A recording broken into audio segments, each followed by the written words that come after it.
Em nome do Pai, do Filho e do Espírito Santo. Amém. Caros irmãos e irmãs, no nosso último programa nós começamos um novo bloco de parágrafos que tratam do assunto de que maneira o Filho de Deus é verdadeiro homem. Estamos no parágrafo número 470. O nosso catecismo começa citando a Gaudium et Spes, que é a constituição pastoral do Concílio Vaticano II, Concílio Ecumênico Vaticano II. Uma vez que a união misteriosa da encarnação, ou melhor, uma vez que na união misteriosa da encarnação a natureza humana foi assumida, não aniquilada, a Igreja tem sido levada ao longo dos séculos a confessar a plena realidade da alma humana, com suas operações de inteligência e vontade, e do verdadeiro corpo humano de Jesus. Já vimos como tantas vezes essa realidade foi negada. Havia aqueles que negavam que Jesus tinha um verdadeiro corpo humano, os chamados docetistas, né, que diziam que a humanidade de Jesus era meramente aparente, ou dos monofisitas, né, que monophysis, physis quer dizer natureza, mono, uma única. Então eles diziam que a humanidade de Jesus teria sido absorvida pela humanidade, pela divindade. E a Igreja vai declarar não, que ele era verdadeiro Deus e verdadeiro homem, onde as duas naturezas, humana e divina, elas estavam unidas, mas sem mistura, sem confusão. Ao mesmo tempo, a Igreja teve que lembrar por vezes, que a natureza humana de Cristo pertence propriamente à pessoa divina do Verbo de Deus que a assumiu. De novo, não havia duas pessoas em Jesus, havia uma única pessoa. Tudo o que Cristo é e faz depende da segunda pessoa da Santíssima Trindade. Tudo que o Cristo faz na sua natureza humana tem como sujeito último a segunda pessoa da Santíssima Trindade. Assim, o Filho de Deus comunica à sua humanidade o seu modo pessoal de existir na Trindade. Já tivemos oportunidade, em programas bem anteriores, de falar sobre o mistério da Trindade, de tal maneira que o Pai, desde toda a eternidade, gera o Filho. E deste abraço entre o Pai e o Filho procede o Espírito Santo. Então o Espírito Santo é o amor do Pai e do Filho no seio da Santíssima Trindade.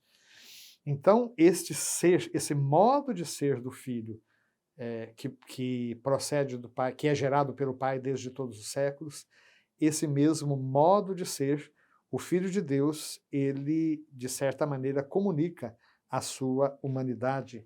Esse é seu modo pessoal de existir na Trindade. Assim, em sua alma humana, como em seu corpo, Cristo exprime humanamente os modos divinos de agir da Trindade. Aqui nós temos, então, uma citação, de novo, da Gaudium et Spes. O Filho de Deus trabalhou com mãos humanas, pensou com inteligência humana, agiu com vontade humana, amou com o coração humano. Nascido da Virgem Maria, tornou-se verdadeiramente um de nós, semelhante a nós em tudo, menos no pecado. E aí nós chegamos ao parágrafo 471, a alma e o conhecimento humano de Cristo. Aqui o nosso catecismo nos lembra mais uma heresia dos primeiros séculos, o chamado apolinarismo. Um camarada chamado Apolinário, da cidade de Laodiceia, na Ásia Menor, afirmava que em Cristo o Verbo havia substituído a sua alma ou o seu espírito. Ou seja, Jesus não teria, segundo Apolinário, uma alma verdadeiramente humana. No lugar da alma, o que havia de espiritual em Cristo era a segunda pessoa da Trindade. A segunda pessoa da Trindade teria assumido o lugar da alma ou do espírito humano de Cristo.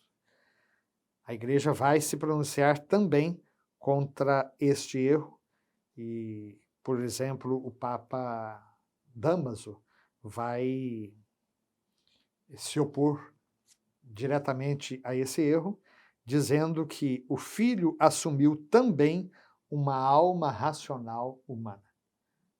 Jesus tinha uma alma humana como qualquer um de nós. A morte de Jesus significou a separação da alma e do corpo. Agora, tanto a alma quanto o corpo, depois da morte de Jesus, continuaram unidos à segunda pessoa da Santíssima Trindade, o Verbo que se encarnou. Parágrafo 472. Esta alma humana que o Filho de Deus assumiu é dotada de verdadeiro conhecimento humano. Enquanto tal, este não podia ser em si ilimitado. Exercia-se nas condições históricas de sua existência, no espaço e no tempo. Por isso, o Filho de Deus, ao se tornar homem, pôde aceitar ir crescendo em sabedoria, idade e graça. Lucas 2, 52. E também se informar sobre aquilo que, na condição humana, se deve aprender de maneira experimental. Ou seja, meus queridos, o conhecimento de Jesus não era ilimitado. Se alguém, porventura, pudesse embarcar na máquina do tempo, lá do professor Papanatas, ele chegaria a Jesus e se fizesse a pergunta qual que é a sua opinião sobre a teoria da relatividade, Jesus não saberia do que estavam falando, porque o seu conhecimento era limitado àquela sua existência concreta no espaço e no tempo. O seu conhecimento não era ilimitado, como disse São Lucas, né? No capítulo 2, versículo 52. Ele teve que aprender. O menino Jesus crescia em idade, sabedoria e graça diante de Deus e dos homens. E ele teve que também se informar sobre aquilo que na condição humana se deve aprender da maneira experiencial. Com certeza, São José foi um grande introdutor de Jesus nos conhecimentos dos costumes, das leis, da própria religião do seu povo. Jesus era verdadeiramente uma criança que foi educada segundo os princípios de uma família piedosa judaica, uma família de judeus, de hebreus. Assim era Jesus.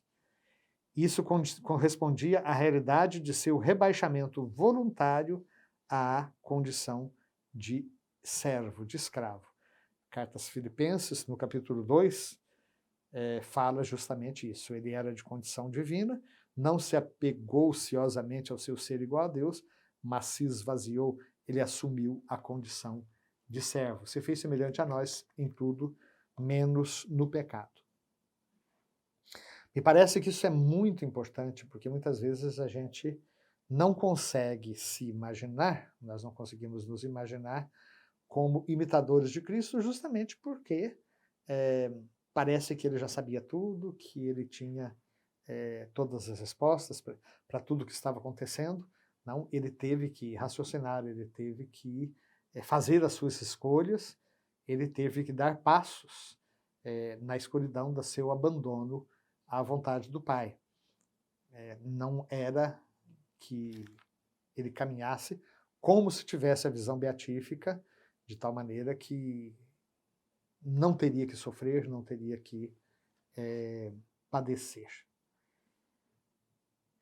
Queremos também nos colocar nessa atitude humilde, simples, de quem sabe que não temos respostas para tudo, mas que em Cristo temos todas as respostas que Deus nos apresenta para a nossa salvação. Que o Senhor nos abençoe, nos livre de todo mal e nos conduza hoje e sempre à vida eterna. Amém.